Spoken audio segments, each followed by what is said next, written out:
Good evening, ladies and gentlemen. Welcome back to Rainbow Investing, where we examine a spectrum of ideas to increase your long-term wealth.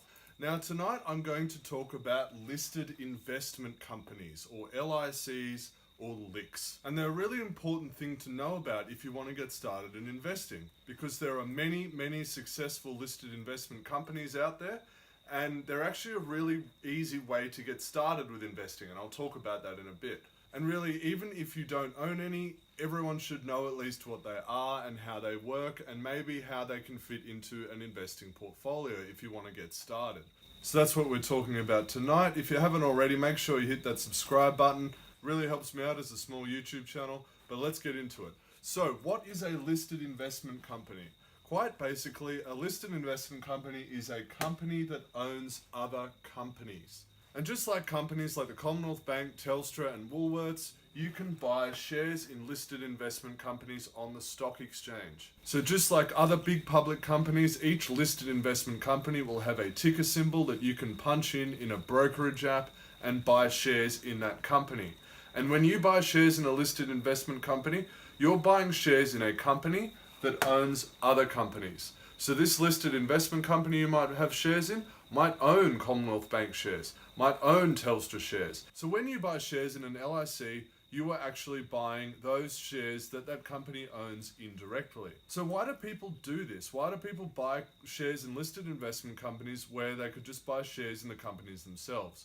Well, each listed investment company has a management team, and it's that team's job to pick shares that they think will do well and earn their owners a profit. So in this way, buying shares in listed investment companies is a form of active investing, but you're actually paying other people to do it for you. And in this way, it's actually a really good way to get started in investing if you're so inclined, because rather than picking individual companies yourself, you can just buy a listed investment company, and that company will buy shares on your behalf and try and make a profit on your behalf for you. So these three listed investment companies that I've listed here are very famous Australian listed investment companies. Each one has a history of providing really good returns for their shareholders over a long period of time.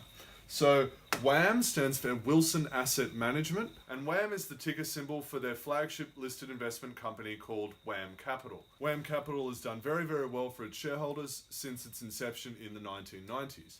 Now these other two are actually quite similar. They're a bit more conservative than WAM, and they own larger companies. So this one is Argo, ticker symbol ARG, and this one is AFIC, ticker symbol AFI. It stands for Australian Foundation Investment Company.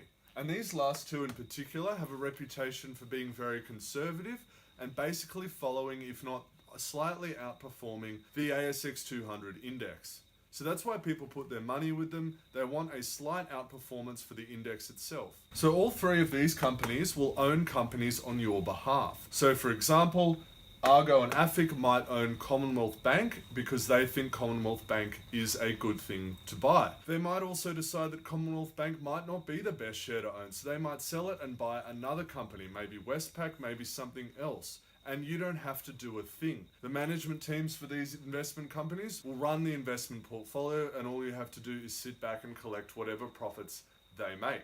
Now, of course, because listed investment companies are active funds, they will take a fee from you for buying their shares. So this is called a management expense ratio, and it will be taken out every year. But most listed investment companies will have quite low fees. One more advantage of owning LICs is that they can pay dividends. So say if one of these companies owns Commonwealth Bank shares, they're a shareholder in the Commonwealth Bank, they will receive dividends for owning Commonwealth Bank shares. They can then pass those dividends on to you as an owner of the LIC. So in this way, LICs can stockpile and distribute dividends as they see fit. And this is another reason why people really like LICs. They can give you a very smooth and rising stream of dividends each and every year. So there you have it, guys, a basic introduction to listed investment companies. Please remember to do your own research if you are thinking about investing, because I'm not your financial advisor. And this video is just for general education and entertainment.